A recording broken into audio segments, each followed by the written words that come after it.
महाभारत में युयुत्सु कौन था? आइए जानते हैं इस कहानी के माध्यम से। महाभारत कौरवों और पांडवों के बीच हुए धर्म युद्ध की कहानी है। इस युद्ध में कौरवों की तरफ से पांडवों के सबसे बड़े भाई कर्ण ने हिस्सा लिया था। लेकिन क्या आप जानते हैं, इस युद्ध में कौरवों का एक भाई ऐसा भी था जिसने पांडवों की तरफ से युद्ध किया था। सिर्फ युद्ध ही नहीं किया था, बल्कि युद्ध के बाद जीवित भी था। आइए जानते हैं उस वीर योद्धा के बारे में।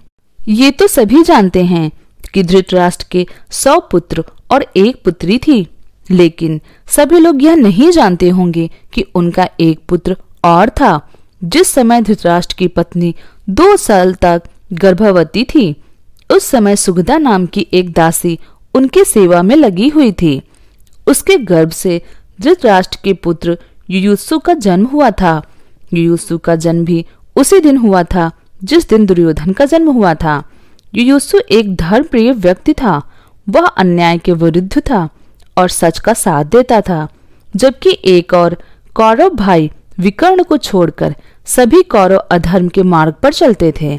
दासी पुत्र होने और सच का साथ देने के कारण सभी कौरव युयुत्सु को कोई खास महत्व नहीं देते थे।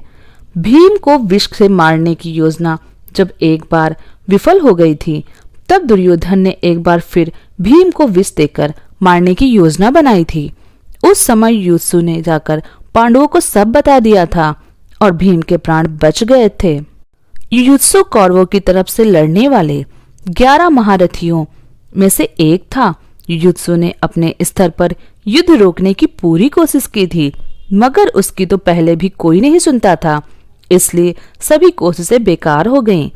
जब महाभारत का युद्ध आरंभ होने को था, उस समय रण क्षेत्र में ही युधिष्ठिर व उनके सभी छोटे भाई भीष्म, द्रोणाचार्य आदि वृद्धजनों का आशीर्वाद लेने गए।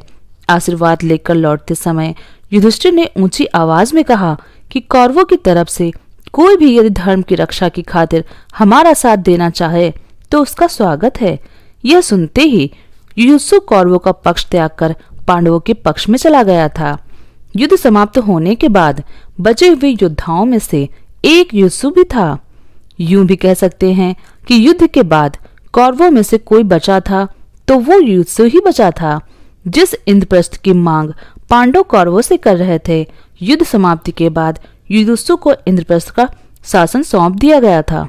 जब पांडवों ने संसार त्यागने के विचार से हिमालय की यात्रा आरंभ की, उस समय हस्तिनापुर का शासन अभिमन्यु पुत्र परीक्षित को दे दिया गया और परीक्षित का ध्यान रखने की जिम्मेदारी युयुत्सु को सौंपी गई थी।